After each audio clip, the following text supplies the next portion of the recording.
I had no symptoms, which is the scary part. The thing with early cervical cancer is there often aren't any, which makes having your smear all the more crucial. So I was just having my routine smear. Following the birth of my first child in 2022, I started having abnormal smears for the very first time in my life, but it was sort of borderline, and so I was put on that 6-month watch list. So you just go in every 6 months, have another smear. Same thing every time, a few colposcopies here and there. But then after the birth of my second child, things just seemed to escalate. I think probably the hormones played a huge part in this. And yeah, then I got my diagnosis in November. How quickly did life change after hearing those words, you've got cancer?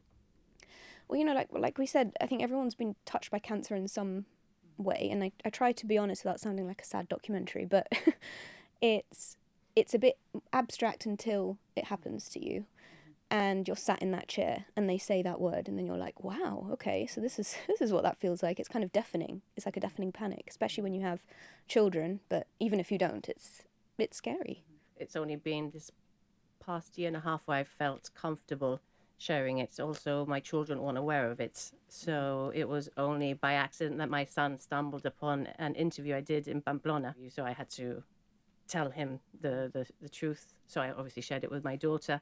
But that was such a huge relief, because now I felt I could share, because I wanted to share the story. I wanted, for people to have that awareness, because you just don't think it's going to happen to you. Through the Instagram page, I've been able to not only share my story, but also just try to motivate people, because I know how it affects you mentally, physically. If you put out good energy, you see good energy. If you're focusing on the negative, you just pick up the negative.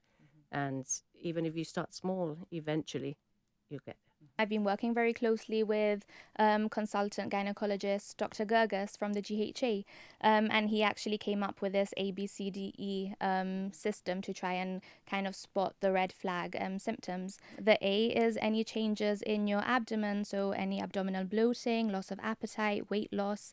The B is for bleeding, which is probably the most obvious one, and actually abnormal bleeding is one of the key signs of 3 of the 5 gynae cancers.